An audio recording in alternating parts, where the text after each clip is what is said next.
A veterinarian once said something that changed the way I look at my home forever.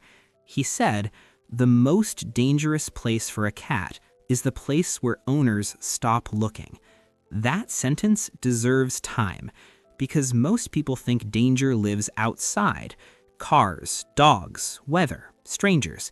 They don't think danger lives on the coffee table, or the kitchen counter, or the floor near the trash can.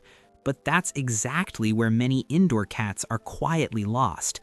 Veterinarians don't say this on social media very often. They say it in exam rooms, late at night, when owners are shocked and grieving. Indoor cats are loved. Indoor cats are protected. Indoor cats are cherished. And yet, many still suffer injuries, illnesses, and shortened lives from things no one ever warned their owners about. If you stay with me, I'm going to explain the one underlying mistake behind many of these cases, and then, slowly, calmly, I'll walk you through the everyday habits veterinarians wish every indoor cat owner understood earlier. No panic, no shame, just understanding. The real mistake: familiar feels safe until it isn't. Your home feels safe because you've memorized it. You know where everything is. You've stopped noticing most of it. Cats don't experience homes that way. Cats experience homes moment by moment, through smell, through movement, through instinct. They don't think, "Is this dangerous?" They think, "Can I touch this? Can I chew this? Can I chase this?" Veterinarians often say indoor cats aren't hurt by danger. They're hurt by availability. If something is reachable, eventually curiosity wins. This is where most indoor cat emergencies actually begin. String, yarn, floss. The danger owners never believe. Let's slow this part down, because this is one of the most common vet emergencies that shocks people. String, yarn, ribbon, dental floss, rubber bands.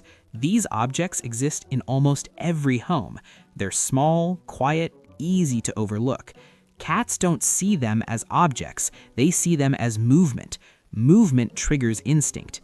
Instinct overrides training. Once swallowed, these items don't behave like food. They don't soften. They don't dissolve. They don't pass easily. They tighten. They pull. They cut internally. Veterinarians often say these cases are emotionally devastating because the cat was loved, because the owner didn't know, because it happened so fast. Owners almost always say the same thing: "He was just playing. She always liked string." Vets hear that sentence constantly. Essential oil diffusers, when natural isn't neutral. Essential oils feel harmless to humans. They smell clean, relaxing, comforting. But cats are biologically different. Their livers lack certain enzymes needed to break down many compounds found in essential oils. Diffusers don't stay in one place. They spread. They settle. Oil particles land on fur, on whiskers, on paws. Cats groom constantly. Whatever lands on their body enters their system. This kind of harm doesn't cause immediate collapse. It causes slow strain. Months go by, sometimes years. Then a vet sees unusual blood work, or chronic breathing irritation, or unexplained lethargy. Veterinarians often say slow exposure is the hardest danger to recognize. Sharing food. Love without limits. Food is how humans bond, so sharing feels natural. A bite of chicken, a taste of sauce, a lick from a plate. Cats don't understand occasionally. A pattern forms. Extra calories, extra salt, extra fat. Over time, veterinarians see inflammation, digestive issues, obesity, and metabolic strain, not from neglect, but from affection repeated daily. One veterinarian put it plainly: it's not the food once, it's the habit over years. Dental disease, the pain cats never show. Cats hide pain instinctively, especially mouth pain. They don't cry, they don't complain, they adapt. They chew on one side, they swallow food whole, they avoid crunchy textures. Meanwhile, infection lives below the gums. That infection causes chronic inflammation. Inflammation stresses organs slowly: heart, kidneys, immune system.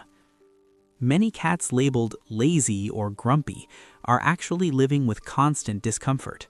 Veterinarians often say dental treatment changes cats' behavior dramatically because pain had been shaping their personality all along. Skipping vet visits because nothing seems wrong. Indoor cats are experts at hiding illness. By the time symptoms appear, the body has often been compensating for a long time.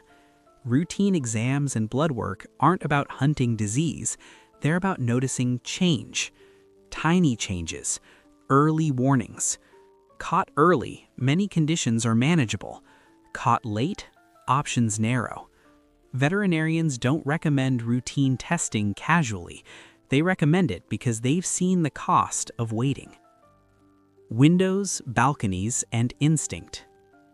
Indoor cats don't lose instinct, they suppress it.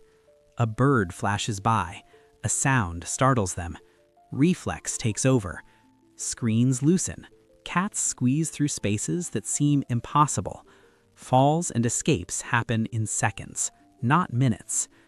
Emergency vets often say these cases stay with them longest because they were preventable, because the owners loved deeply. Habit never beats instinct. How these mistakes quietly stack. None of these mistakes act alone. They layer: low-level inflammation, chronic stress, hidden injury, delayed diagnosis. The body absorbs it all, until one day it can't. That's why people say, "He was fine yesterday." The decline wasn't sudden, it was silent. So what actually helps without fear? You don't need to live afraid. You need intention.